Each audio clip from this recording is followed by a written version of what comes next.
Kita akan masuk ke informasi tersangka korupsi Lukas NMB telah diserahkan oleh pihak RSPAD Gatot Subroto ke pihak KPK untuk menjalani pemeriksaan kasus korupsi. Untuk mengetahui situasi terkini di KPK, telah bergabung bersama kami jurnalis MGN Jose Nico langsung dari Gedung Merah Putih KPK. Selamat pagi Jose. Selamat pagi, Gema.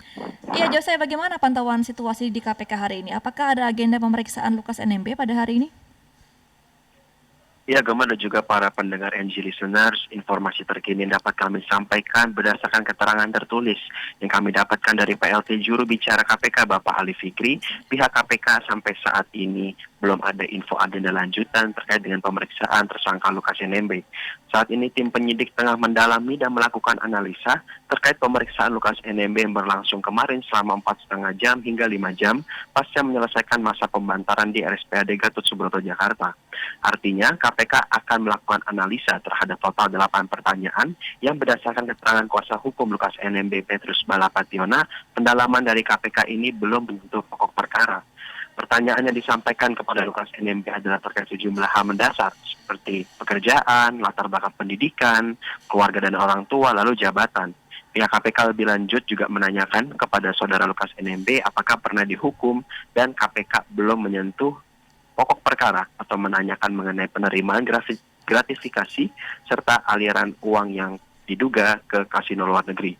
Sesuai dengan keterangan yang disampaikan Ketua KPK Firly Bahuri, Lukas NMB telah memulai masa pemeriksaan sejak dinyatakan sehat oleh dokter RSPAD dan saat ini Lukas NMB tengah menjalani masa tahanan tertanggal 11 Januari hingga 30 Januari 2023 di Rumah Tahanan Pomdam Jaya Guntur.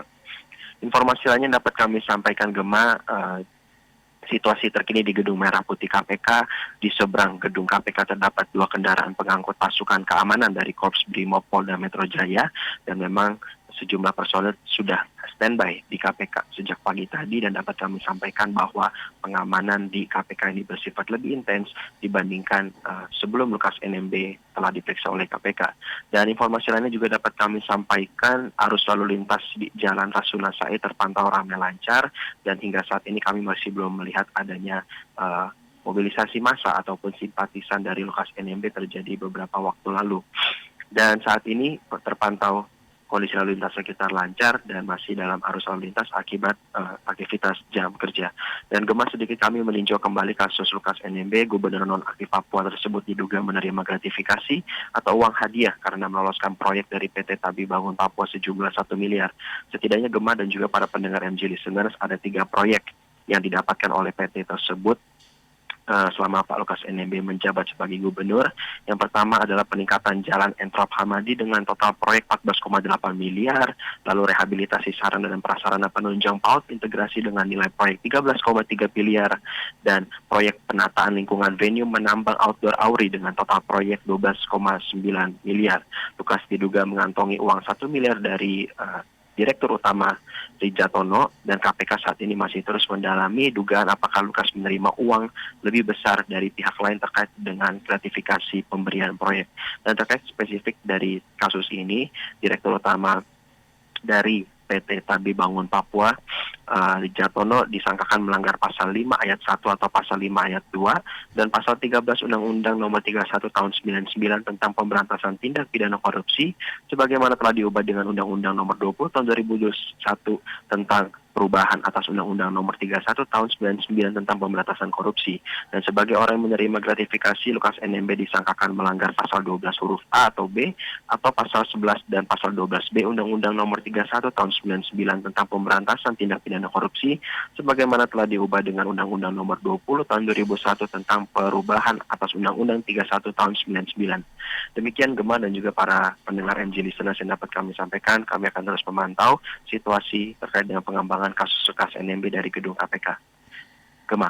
Oke, Jose, boleh dikonfirmasi kembali setelah selesai pemeriksaan semalam, Lukas NMB ini dibawa kemana? Dan adakah pengamanan ekstra terhadap Lukas NMB, baik dari KPK ke penahanan maupun di gedung KPK sendiri? Ya, Gema, terkait dengan pengamanan di gedung KPK ini, dapat kami sampaikan kembali bahwa ada 2 kendaraan dari pihak Korps Brimob Polda Metro Jaya dan saat ini kami juga melihat sejumlah petugas dari kepolisian telah melakukan patroli di sekitar gedung KPK dan mungkin dalam radius 1 kilometer, mengingat bahwa kemarin ketika Lukas NMB tiba terlihat ada simpatisan dari Lukas NMB yang melakukan aksi massa di depan gedung KPK, tetapi hingga pagi ini polisi juga tetap masih mengamankan gedung KPK meski belum ada aksi massa.